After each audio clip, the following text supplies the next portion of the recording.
আমলা বা আমলকি নামের এই টক স্বাদের ফলটি খাদ্য ও ঔষধ দুইভাবেই ব্যবহৃত হয়। আজ আমি এর একটা টেস্টি রেসিপি বানিয়ে দেখাবো। এতে প্রচুর পরিমাণে অ্যান্টিঅক্সিডেন্টস আছে, ভিটামিন আছে, মিনারেলস আছে, তাই এটা সবারই খাওয়া উচিত। তাহলে চলুন এই টেস্টি রেসিপিটা দেখে নেওয়া যাক আমলকি দিয়ে। নমস্কার দর্শক বন্ধুরা, সঞ্চিতা সোমলি আমি আপনাদের সবাইকে স্বাগত। তাহলে চলুন আজকে রেসিপিটা শুরু করা যাক। আমি আজ বানাবো আমলকির আচার। এর জন্য আমি নিয়ে নিয়েছি 500 গ্রাম আমলকি, একদম ফ্রেশ আমলকি নিয়েছি। এবার আমি এটাকে জল দিয়ে ভালো করে কচলে কচলে ধুয়ে নেব। একটা বাটিতে আমি জল নিয়ে নিয়েছি, তাতে আমি এবার আমলকিগুলো দিয়ে দিলাম, দিয়ে আমি ভালো করে কচলে কচলে ধুয়ে নিচ্ছি। তারপর জল থেকে তুলে একটা টাওয়েলে রেখে নিয়ে আমি ভালো করে ঘষে ঘষে মুছে নিলাম, যাতে একটুও জল না থাকে। দেখুন আমলকিতে একটুও জল নেই, একদম পরিষ্কার চকচকে হয়ে গেছে। জল থাকলে আমলকির আচারটা তাড়াতাড়ি খারাপ হয়ে যেতে পারে। আমি একটা চাটুতে নিয়ে নিয়েছি 1 চা চামচ মৌরি, 1 চা চামচ জিরে, 1 চা চামচ ধনে, কয়েকটা গোলমরিচ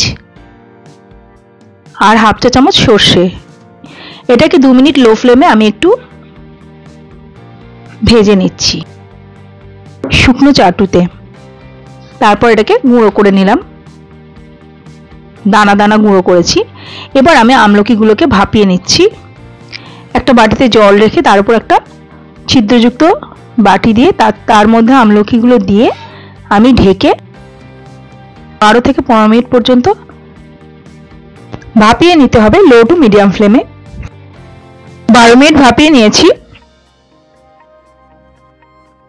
রংটাও চেঞ্জ হয়ে গেছে আর দেখুন চিড় ধরে গেছে। এই অবস্থায় এটাকে ঠান্ডা করে নিলাম, নিয়ে তারপর দেখুন জাস্ট একটু প্রেস করলেই আমলকিগুলো টুকরো টুকরো হয়ে যাচ্ছে, ভিতর থেকে খালি বীজটা বের করে দিতে হবে। আমলকির আচার কিন্তু খুবই সুস্বাদু হয়। সবকটা আমলকিকে এইভাবে আমি টুকরো করে নিয়েছি, জাস্ট প্রেস করে আর বীজটা বাদ দিয়ে।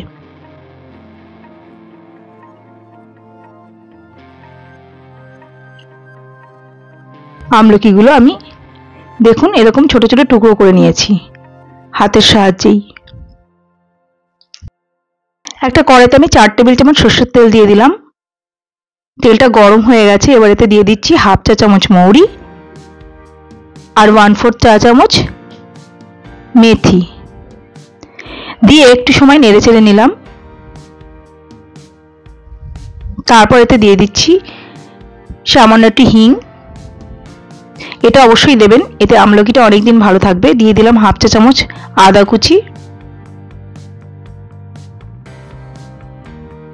এবার এতে আমি দিয়ে দিচ্ছি আমলকিগুলো, দিয়ে লো ফ্লেমে আমি 2 মিনিট একটু ভাজা ভাজা করে নিচ্ছি।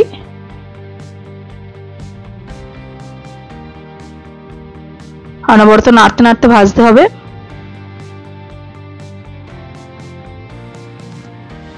দু মিনিট পরে আমি দিয়ে দিচ্ছি হাফ চা চামচ সল্ট,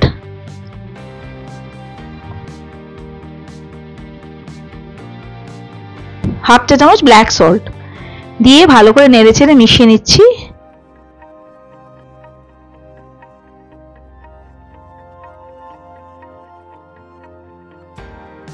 যে ভাজা মশলাটা গুঁড়ো করে রেখেছিলাম দিয়ে দিলাম 2 চা চামচ, দিয়ে ভালো করে নেড়ে চেড়ে মিশিয়ে নিচ্ছি।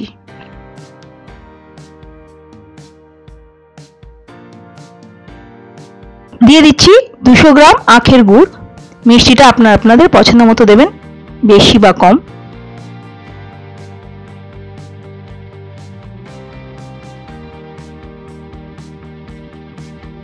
ভালো করে নাড়তে নাড়তে লো ফ্লেমে গুড়টা গলে যেতে দিতে হবে এবং আমলকিটাও পুরোপুরি নরম হয়ে যাবে এবং তার মধ্যে মশলা আর গুড়টাও ঢুকে যাবে। দিয়ে দিচ্ছি হাফ চা চামচ হলুদ গুঁড়ো আর 1 চা চামচ লাল লঙ্কা গুঁড়ো, দিয়ে ভালোভাবে মিশিয়ে লো ফ্লেমে রান্না করব। গুড়টা পুরো গলে যাবে ততক্ষণ পর্যন্ত রান্না করতে হবে। দেখুন আমলকি কালার চেঞ্জ করতে শুরু হয়ে গেছে আর গুড়ও গলে গেছে অনেকটাই, আরও একটু গলতে বাকি আছে। পুরো রান্নাটাই কিন্তু লো ফ্লেমে হবে আর মাঝে মাঝে নেড়ে চেড়ে দিতে হবে যাতে তলায় না লেগে যায়।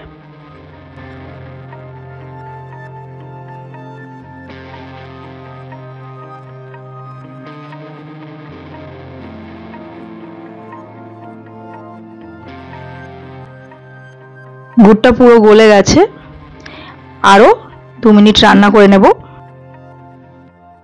এবার আমি এতে দিয়ে দিচ্ছি বাকি ভাজা মশলাটা। বাকি ভাজা মশলার গুঁড়োটা দিয়ে আমি ভালো করে মিশিয়ে নেব, নিয়ে আমি আঁচটা বন্ধ করে দেব।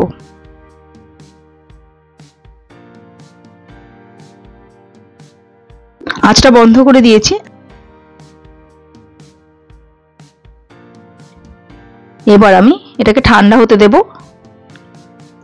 এটা কিন্তু 2 দিন রেখে তারপর খেতে হবে, তাহলে মশলা এবং গুড়, মশলা এবং মিষ্টিটা পুরোটাই আমলকির মধ্যে ঢুকে যাবে। এটা ঠান্ডা করে তবেই বয়েমে রাখবেন।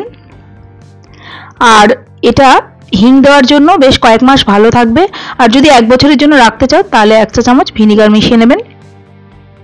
তৈরি হয়ে গেছে আমাদের আমলকির আচার। আশা করি ভালো লেগেছে। ভালো লাগলে প্লিজ লাইক, কমেন্ট আর শেয়ার করে দেবেন। আর নতুন বন্ধুরা আমার চ্যানেলে সাবস্ক্রাইব করে পাশে থাকা বেল আইকনটা প্রেস করে অল করে দেবেন।